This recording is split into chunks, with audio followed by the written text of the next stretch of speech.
Mega Man 7 has the most pleasant graphical and audio presentation in the entire classic series. This game is just such a joy to experience. However, it has its shortcomings, naturally. No game is perfect. This game was made in an incredibly short 3-month development cycle, and there are a few things about it where you can tell a little extra time would have gone a long way. I still love the game to death, don't worry about that. Last time we covered Mega Man 4, which many probably think is my favorite of the classic games after that video. In terms of the NES games, I have not had a chance to revisit Mega Man 6 yet, so I still cannot definitively say which is my absolute favorite of those entries. However, when looking at all 11 of the classic games, Mega Man 7 is a huge standout for me. We're going to delve into all the main stages of the game, discussing what makes Mega Man 7 so fun to play. Then we'll get into how the game's audio and visual presentation makes it a cut above the rest. Lastly, we'll discuss the game's accessibility to modern players and how well it has been recognized in current times. Okay, let's just get this out of the way. You all saw it coming. I cannot stand all the talking in this game. It's not like it happens all the time, but the text is very slow and you're forced to sit through it without any kind of skip. Adding a simple skip would have been the cure. Even in the more text-dominated X games, you can speed through the text pretty quickly. It's brutal in Mega Man 7 to sit through this stuff. Thankfully, I'm not playing the Japanese version because apparently that has even more talking in it. The game generally has a slower pace than something like X or X2, but it's not like I expected a classic Mega Man game to get the dash. I'm not sure if it feels slower than the first 6 games, but maybe a bit. Mega Man has a huge sprite, and he doesn't walk all that fast. Another thing that makes it feel slow is the amount of time it takes to start charging the Mega Buster after shooting. It's a bit hard to explain without just showing it on video, and even then you need to experience it yourself. The first couple of times I shot and held down the button, I thought, did I do something wrong? Oh wait, never mind, there it goes.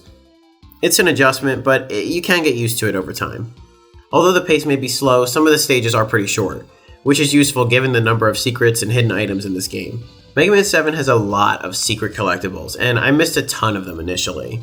I had to go back and revisit pretty much every stage, but it wasn't too tedious. Even a stage like Freeze Man, where they troll you and put the exit module at the very end of the stage, is not too terrible to revisit. Something like Mega Man 8 is plagued by ridiculously long stages, and it makes the game unbearable when it comes to backtracking. However, you guys know I praise the classic games for having either no collectibles at all or just a few. Well, Mega Man 7 doesn't really follow that and has about 1 to 2 items per stage, thus putting it right up there with the Mega Man X games in terms of extra things to find. The most important of the secrets are the RUSH letters to get the Super Adapter. Then I would say the exit module and the upgrade for the Super Adapter are also really important. Otherwise, I've never actually really found a use for the Proto Shield, and I would say Rush Search is hardly a secret since it's out in the open. Rush Jet is fairly useless, and the Energy Balancer is just a slight quality of life increase. Thankfully, there's another option if you can't find everything. You can just buy them. Bolts in this game function as currency, and there's an unlimited supply of them. Again, I don't know why they limited Mega Man 8 to just 40 bolts and made all the items more expensive than the total possible number of bolts, but thankfully Mega Man 7 you can grind them forever and just buy any items you've missed. This is also super helpful for getting some E-tanks before the final boss. So the game starts with an intro stage just like the X games. However, I'll note that the intro stage here feels a lot more of just like a formality than the way that X's intro stage was meant to break the mold and teach the player the new mechanics of the game. We get introduced to bass and treble here, but otherwise it's a pretty boring intro stage, especially when compared to any of the first 3 X games. So now it's time to pick a Robot Master, and I must bring up the point that this game can actually be really hard to get yourself established in. None of the first 4 Robot Masters are particularly easy to beat with the Mega Buster. Also, yes, we do start with just 4 this time, a new spin on the formula. For me, Burst Man is the easiest of the 4 with the Mega Buster, and his actual weakness is obtained from one of the later Robot Masters. However, I've seen others start with pretty much anybody. Burst Man's stage only has 1 secret in it, and it's pretty easy to get. Like I said, his fight can be kind of tough though, and you can be instantly killed during it from the ceiling. There's hardly a point to fighting him with his weakness when you do get it, since you need the Mega Buster to escape a bubble if you get caught. Burst Man gives us the weakness for Cloud Man. If you followed along, you know I praise this game's artwork and color palette immensely, and my go-to example is always Cloud Man's stage when it's not raining. Revisiting this stage then too with Freeze Man's weapon is so worth it just to see how incredible the snow looks here. We can find another one of the RUSH letters, as well as a room with Proto Man. Cloudman is then one of the bosses that is ridiculously easy with his weakness. We get one of the more useful weapons in the game from Cloudman, the Thunderbolt. I'll mention that we have these little cutscenes here where Dr. Light tells us if the weapons have a secondary use in the game. It's a pretty cool idea. The Thunderbolt can be used on certain objects within stages. It's really only required one time to get Rush Jet, but it's still a cool idea. I just wish I could skip these little cutscenes if I wanted to, because I already know that the Thunderbolt does this.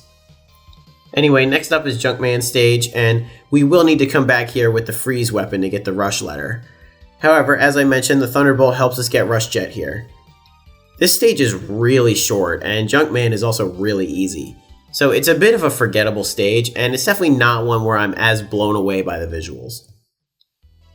A stage that does blow me away visually is Freeze Man, who is next up. Again, I praise the game for its bright colors and cutesier style than the X games, and Freeze Man stage is the epitome of that. Compare it to the downtrodden Blizzard Buffalo stage from X3. I used to emulate this game when I was a kid, and I remember on SNES I would turn off the background layer to make it look like I was playing the stage at night. Also, musically, he's got one of the most memorable and best winter themes in all of gaming.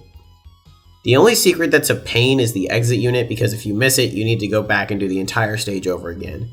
Otherwise, those jumps to get Rush Search can be a little tricky, but it's not too bad. So with the first 4 Robot Masters defeated, we have a midpoint break in the action. It's a neat idea to split the game up this way, and I don't mind it actually. We have a short little stage with a boss fight that requires some precise shots, then we unlock the next 4 Robot Masters.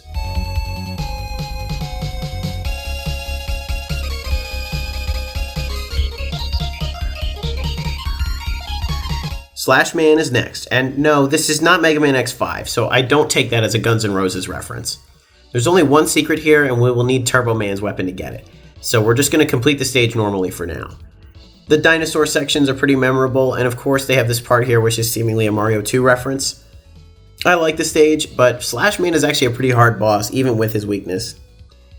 Next up is Spring Man, and this stage's gimmick of high jumping off these springs is actually pretty fun. My favorite is when they have them on the ceiling and the floor and you can do this. Here, our big collectible is Otto's Bolt, which is very helpful in reducing the cost of many of the items in the shop and making some others available. Now the E-Tank is only 30 bolts. And Spring Man then is one of the easiest bosses in the game. So, on to the next.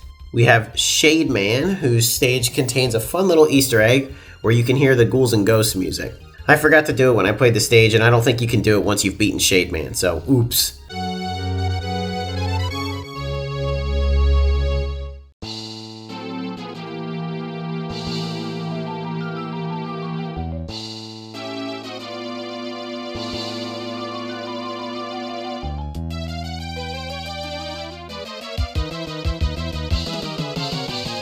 There are a few secrets here via this pumpkin boss. If you beat him by hitting the outer shell, you can then use Rush Search to find the energy balancer. However, later on, you can beat the inner pumpkin and find Proto Man in the next area. He's a pretty challenging fight, and the reward is the Proto Shield, which I never used in my playthrough. Oops again, I guess. Lastly, we have Turbo Man, and the final few secrets then. You can find Proto Man here, so yes, you absolutely need to revisit the Shade Man stage to get the Proto Shield, because you need to find Proto Man in the 2 rooms in Cloud Man and Turbo Man stages first. So if you play in weakness order, you absolutely have to do a revisit. It's definitely a bit annoying, but of course, it's always optional. We get the upgrade for the Super Adapter here as well, which is one of the best upgrades in the entire game, since the Rocket Fist now kinda does a heat sinking to our targets. One thing I distinctly appreciate about Mega Man 7 is that after our 8 Robot Master stages, we just hop right into the Wily stages. No Doc Robots, no fake out with a new villain, just get to the bad guy. Mega Man 2 and Mega Man X are both like this as well, and I think it's best to not delay the final chase. However, I understand that not having some kind of extra castle could be a source of disappointment for some, because it was the standard at this point. That being said, the Wily stages are pretty long in this game, and they are damn hard. There's definitely a ramp of difficulty between the first 4 Robot Masters, the second 4, and then the Wily stages. Not only are the stages themselves pretty tricky, but there are some really intense boss fights during this marathon. Thankfully, after each stage, you can go back to Otto's shop and snag some more E-Tanks. The game is also pretty lenient with the bolts during this time, so you should not need to necessarily grind any extras. And thank goodness it's easy to obtain E-Tanks in this game because the final stage is relentless. So you go through the entire boss rush followed by 2 final bosses without really any breaks. The second of the final bosses is one of the hardest bosses I've ever beaten in any game. There's very little in the way of fill-ups before each round, so you're going to be heavily reliant on your inventory here. The final boss does not mess around. He's so brutal. It took me a few tries to get him with 4 E-Tanks and an SP tank. My final few hits on him when I did beat him were an absolute nail-biter. Just take a look here.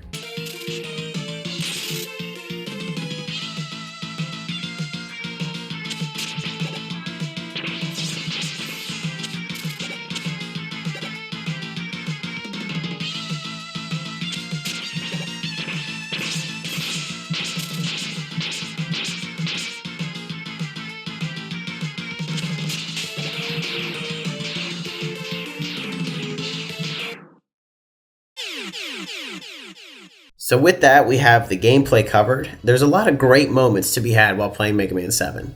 I understand that it did not innovate a whole lot on the series, especially compared to Mega Man X, and many gamers were more invested in the X games at this point.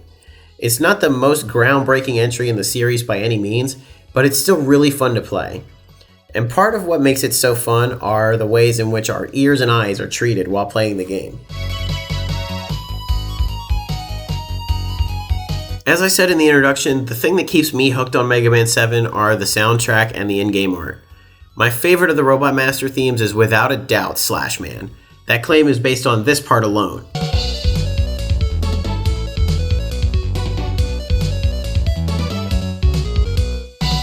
It's such a satisfying riff to listen to, and I always think about it when Mega Man 7 comes to mind. Otherwise, I'm a big fan of Freeze Man's theme.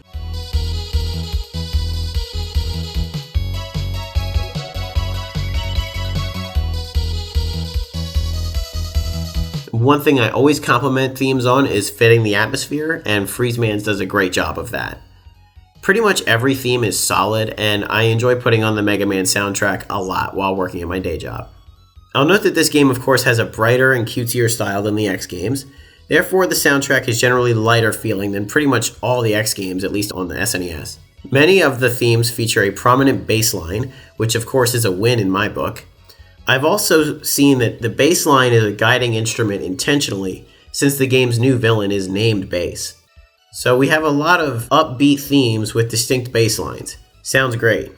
So let's see how these Wily Castle themes stack up to the Robot Masters.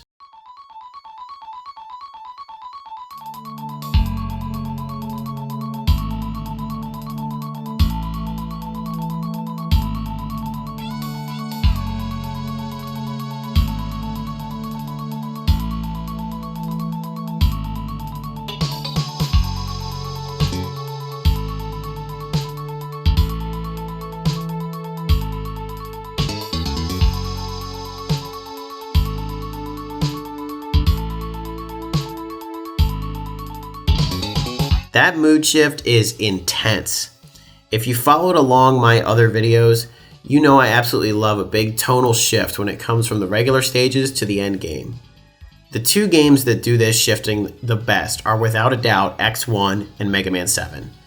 I'll note too that the first Sigma stage and the first Wily stage in X1 and 7 both kind of look the same too in the beginning. The rest of the Wily stage themes are all intense and really do add to the atmosphere of the end game. We forego the fluttery sounding themes like Freeze Man or Cloud Man for things like this.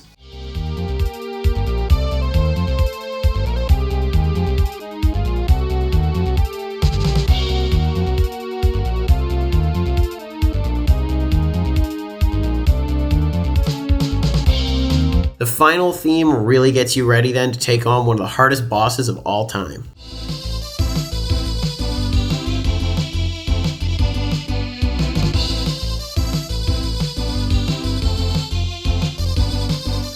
Overall, the soundtrack for Mega Man 7 is what keeps me locked in when playing early or late stages of the game. The first Wily theme is incredibly memorable, and I absolutely love the spotlight that bass lines typically get throughout the game. So let's just take a minute and look at some shots of this game being absolutely beautiful.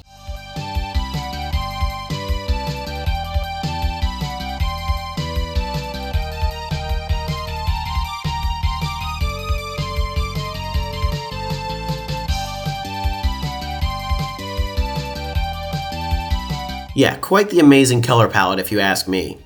I cannot even count how many videos where I've mentioned how much I like this game visually. It really does feel like the pinnacle of the series in terms of in-game art.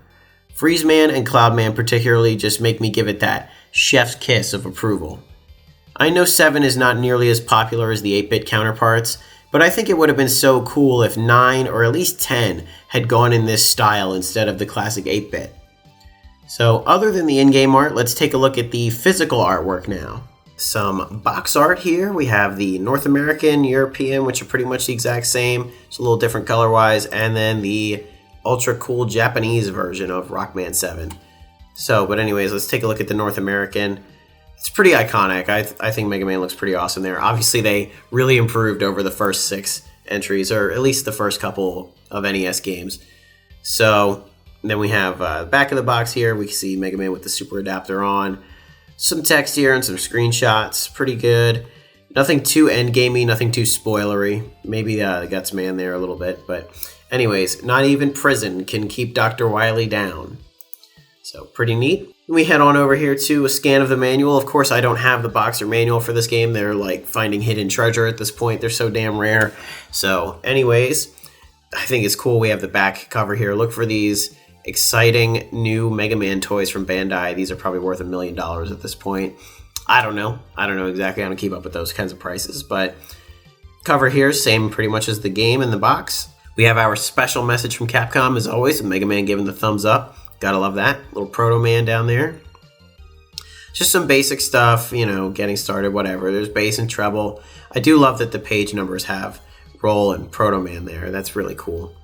And then Dr. Wily behind bars, a little explanation of the story here. It's a good picture of Dr. Wily. It's just some simple stuff, controls, explaining the game. There's Beat. And then explanation of our rush abilities in this game. They're a little different. Rush Search, very new. Super Adapter, pretty much carried over from Mega Man 6.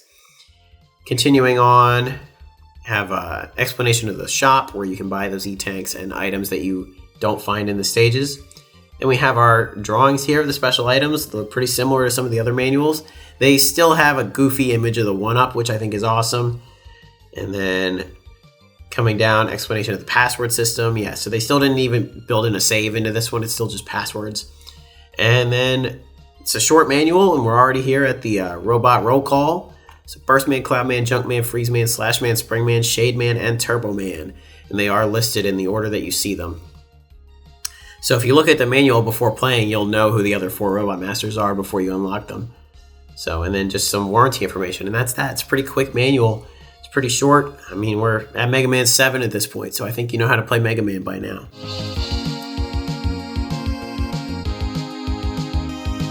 Original copies of Mega Man 7 are absolutely brutal to find.